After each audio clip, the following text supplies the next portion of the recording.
ಇಂದಿನ ಮಹಿಳಾ ವಿಶ್ವಕಪ್ನ ಗೆಲ್ಲುವ ಫೇವರೇಟ್ ತಂಡವಾಗಿ ಭಾರತ ಇರೋದು. ಆದರೆ ತಂಡದ ಆಟಗಾರರು ಮಿಂಚಿದ್ರೆ ಮಾತ್ರ ಈ ಬಾರಿ ಫೈನಲ್ನಲ್ಲಿ ನಾವು ಕಪ್ ಗೆಲ್ತೀವಿ ಅಂತ ಹೇಳ್ತಿದ್ದಾರೆ. ಹಾಗಾದ್ರೆ ಆ ಮೋಸ್ಟ್ ವ್ಯಾಲ್ಯೂಬಲ್ ಪ್ಲೇಯರ್ಸ್ ಯಾರು? ನೀವೇ ನೋಡಿ. ಹರಿಣಿಗಳ ಮೇಲೆ ಭಾರತ ನಾರಿಯರ ಸವಾರಿ. ಸ್ಮೃತಿ, ಜಮೀಮಾ, ರಿಚಾ, ಬ್ಯಾಟ್ ಸೌಂಡ್ ಪಕ್ಕ. ಹರಿಣಗಳ ನಿದ್ದೆಗೆಡಿಸಿರುವ ಟೀಂ ಇಂಡಿಯಾದ ಆಟ. ಎಸ್, ಇವತ್ತಿನ ವರ್ಲ್ಡ್ ಕಪ್ ಫೈನಲ್ ಮ್ಯಾಚ್ಗೆ ಕ್ಷಣಗಣನೆ ಶುರುವಾಗಿದೆ. ಬಲಿಷ್ಠ ಸೌತ್ ಆಫ್ರಿಕಾದ ಮಹಿಳೆಯರು ಇದೇ ಮೊದಲ ಬಾರಿಗೆ ಫೈನಲ್ಗೆ ಲಗ್ಗೆ ಇಟ್ಟಿದ್ದು, ಭಾರತ ಮೂರನೇ ಬಾರಿಗೆ ಅದೃಷ್ಟ ಪರೀಕ್ಷೆಗೆ ಸಿದ್ಧವಾಗ್ತಿದೆ. ಸೆಮಿಫೈನಲ್ನಲ್ಲಿ ಭಾರತ ತಂಡ ಅಬ್ಬರಿಸಿ ಬೊಬ್ಬಿರಿದು ಜಯ ತನ್ನದಾಗಿಸಿಕೊಂಡಿತ್ತು. ಅದರಲ್ಲೂ ಜಮೀಮಾ ರೋಡ್ರಿಗಸ್ ಆಟದಿಂದ ಇಡೀ ಜಗತ್ತೇ ನಿಬ್ಬೆರಗಾಗಿತ್ತು. ಇದೀಗ ಕ್ರಿಕೆಟ್ ಲೋಕದ ಸೆನ್ಸೇಷನ್ ಆಟಗಾರ್ತಿಯಾಗಿ ಹೊರಹೊಮ್ಮಿದ್ದಾರೆ. ಆಸೀಸ್ ವಿರುದ್ಧ ಆಡಿದ ಆಟಕ್ಕೆ ಇಡೀ ಕ್ರಿಕೆಟ್ ಲೋಕ ಫಿದಾ ಆಗಿದೆ. ಹರ್ಮನ್ ಅಬ್ಬರಿಸಿದ್ರೆ ವಿಶ್ವಕಪ್ ಕಿರೀಟ ಗ್ಯಾರಂಟಿ. ಕಾಂಗರು ಆಯ್ತು, ಈಗ ಹರಿಣಗಳ ಬೇಟೆ. ವೀರ ಗೃಣಿಯರ ವಿಶ್ವ ಯುದ್ಧ ನೋಡಲು ಕಾತರ. ಓಪನಿಂಗ್ ನಲ್ಲಿ ಕ್ರೀಸ್ಗೆ ಬರೋ ಲೇಡಿ ಸೂಪರ್ ಸ್ಟಾರ್ ಸ್ಮೃತಿ ಈಗಾಗಲೇ ಒಂದು ಸೆಂಚುರಿ ಮೂಲಕ ಟೂರ್ನಿಯ ಟಾಪ್ ಸ್ಕೋರರ್ ಪಟ್ಟಿಯಲ್ಲಿ 2ನೇ ಸ್ಥಾನದಲ್ಲಿದ್ದಾರೆ. 8 ಪಂದ್ಯಗಳಲ್ಲಿ 389 ರನ್ ಗಳಿಸಿದ್ದಾರೆ. ಸ್ಮೃತಿ ಬ್ಯಾಟ್ ಸದ್ದು ಮಾಡಿದ್ರೆ ಎದುರಾಳಿ ತಂಡದ ಲೆಕ್ಕಾಚಾರವೇ ಉಲ್ಟಾ ಪಲ್ಟವಾಗಲಿದೆ. ಇನ್ನು ಚೊಚ್ಚಲ ವಿಶ್ವಕಪ್ ಗೆಲುವಿನ ಕನಸು ಇಡೀ ಭಾರತದಲ್ಲಿ ಮನೆ ಮಾಡಿದೆ. 25 ವರ್ಷದ ಜಮೀಮಾ ರೋಡ್ರಿಗಸ್ ಇಂದು ಕೋಟ್ಯಾಂತರ ಭಾರತೀಯರಲ್ಲಿ ಕನಸು ಹುಟ್ಟುಹಾಕಿದ್ದಾಳೆ.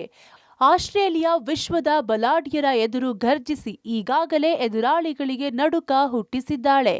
ಭಾರತ ಫೈನಲ್ಗೆ ಬರಲು ಕಾರಣವಾಗಿದ್ದೇ ಜಮೀಮಾ. ಪ್ರಬಲ ಆಸೀಸ್ ವಿರುದ್ಧ ಭರ್ಜರಿ ಬ್ಯಾಟಿಂಗ್ ಮಾಡಿದ್ದ ಜಮೀಮಾ ಅಜೇಯ 127 ರನ್ಗಳ ನೆರವಿನಿಂದ ದಾಖಲೆ ಜಯಗಳಿಸಿ ತಂಡವನ್ನ ಫೈನಲ್ ತಲುಪಿಸುವಲ್ಲಿ ಪ್ರಮುಖ ಪಾತ್ರ ವಹಿಸಿದ್ರು. ಏಳು ಬೀಳು ಅವಮಾನಗಳಿಗೆ ಜಗ್ಗದ ಜಮಿ ತನ್ನ ಬ್ಯಾಟ್ನಿಂದಲೇ ಎಲ್ಲರಿಗೂ ಉತ್ತರಿಸಿದ್ದಾಳೆ. ಟೂರ್ನಿಯಲ್ಲಿ ಜಮೀಮಾ ಒಟ್ಟು 268 ರನ್ ಚೆಚ್ಚಿದ್ದಾರೆ.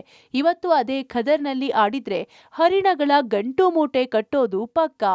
ಇನ್ನು ಹೋಮ್ ಗ್ರೌಂಡ್ ಆಗಿರುವ ಡಿವೈ ಪಾಟೀಲ್ ಸ್ಟೇಡಿಯಂನಲ್ಲಿ ಕಾಂಗರುಗಳನ್ನ ಚೆಂಡಾಡಿದ ಜಮೀಮಾ ಈಗ talk of the town. Middle ಆರ್ಡರ್ನ ಬೆನ್ನೆಲುಬು ಅಂದ್ರೆ ಅದು ಕ್ಯಾಪ್ಟನ್ ಹರ್ಮನ್ ಪ್ರೀತ್ ಕೌರ್.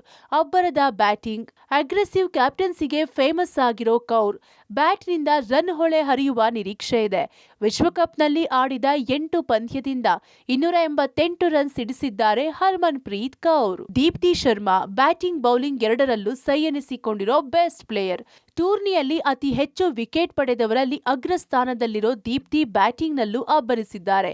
ವೇಗದ ಆಟಕ್ಕೆ ಟೀಮ್ಗೆ ಬೇಕಾದ ಸಮಯದಲ್ಲಿ ಬ್ಯಾಟಿಂಗ್ ಮತ್ತು ಬೌಲಿಂಗ್ ಎರಡರಲ್ಲೂ ಭಾರತಕ್ಕೆ ಗೆಲುವು ತಂದುಕೊಡೋ ಬೆಸ್ಟ್ ಪ್ಲೇಯರ್ ಅಂದ್ರೆ ಅದು ನಮ್ಮ ದೀಪ್ತಿ. ಇನ್ನುಳಿದಂತೆ ನಮ್ಮ ರಿಚಾ ಘೋಷ್ ಬ್ಯಾಟಿಂಗ್ನಲ್ಲಿ ಅಬ್ಬರಿಸಿದ್ರೆ ಗೆಲುವು ಪಕ್ಕಾ. ಈಗಾಗಲೇ ಟೂರ್ನಿಯಲ್ಲಿ ಅತಿ ಹೆಚ್ಚು ಸಿಕ್ಸರ್ ಬಾರಿಸಿರೋ ರಿಚಾ ಭಾರತ ತಂಡದ ಗೆಲುವಿಗೆ ಬಹಳ ಮುಖ್ಯ ಪಾತ್ರ ವಹಿಸಲಿದ್ದಾರೆ.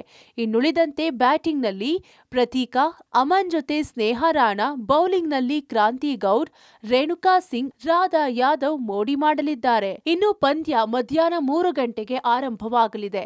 ಪಂದ್ಯಾವಳಿಯ ಚಾಂಪಿಯನ್ ತಂಡಕ್ಕೆ ಬಹುಮಾನವಾಗಿ 37.3 ಕೋಟಿ ರೂಪಾಯಿ ಸಿಗಲಿದೆ. ರನ್ನರ್ ಅಪ್ ತಂಡವು 20 ಕೋಟಿ ರೂಪಾಯಿಗಳನ್ನ ಪಡೆಯಲಿದೆ. ಗೆಲುವು ನಮ್ಮದಾಗಲಿ ಎಂದು ಭಾರತದ 145 ಕೋಟಿ ಜನರ ಹಾರೈಕೆ ಆಗಿದೆ. Maruti, metro bureau, public TV, Bengaluru.